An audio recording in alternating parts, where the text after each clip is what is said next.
ರಾಜ್ಯದಲ್ಲಿ ಇದೀಗ ಉಪಚುನಾವಣೆಯ ಸವಾಲು ಎದುರಾಗಿದೆ. ಆಡಳಿತಾರೂಢ ಕಾಂಗ್ರೆಸ್ ಪಕ್ಷಕ್ಕೆ 2 ಕ್ಷೇತ್ರಗಳ ಗೆಲುವು ಅನಿವಾರ್ಯವಾಗಿದೆ.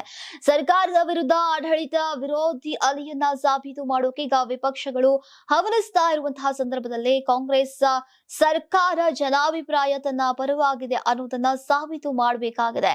ಈ ನಿಟ್ಟಿನಲ್ಲಿ ಈಗ ದಾವಣಗೆರೆ ದಕ್ಷಿಣ ಮತ್ತು ಬಾಗಲಕೋಟೆ ಕ್ಷೇತ್ರದ ಗೆಲುವು ಅನಿವಾರ್ಯವಾಗಿದೆ. ಹೀಗಾಗಿ ಪ್ರಭಾವಿ ಸಚಿವರಿಗೆ ಸಿಎಂ ಸಿದ್ದರಾಮಯ್ಯ ಅವರು ಜವಾಬ್ದಾರಿ ಹಂಚಿಕೆಯನ್ನ ಮಾಡಿದ್ದಾರೆ.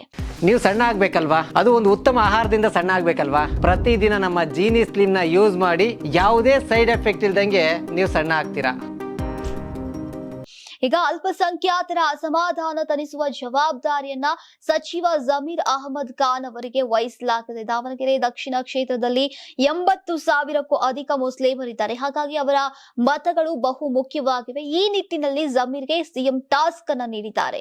ಏನೇ ಅಸಮಾಧಾನವಿದ್ರೂ ಬಂಡಾಯ ಶಮನ ಮಾಡುವ ಜವಾಬ್ದಾರಿಯನ್ನ ನೀನು ಹೊರಬೇಕು ಎಂಬ ಸೂಚನೆಯನ್ನ ಜಮೀರ್ಗೆ ನೀಡಿದ್ದಾರೆ ಸಿಎಂ.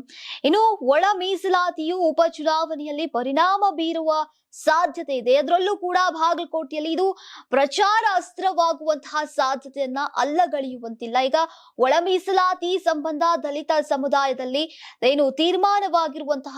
ನಿರ್ಮಾಣವಾಗಿರುವಂತಹ ಗೊಂದಲವನ್ನ ಈಗ ಬಗೆಹರಿಸುವ ಜವಾಬ್ದಾರಿ ಸತೀಶ್ ಜಾರಕಿಹೊಳಿ ಅವರಿಗೆ ನೀಡಲಾಗಿದೆ.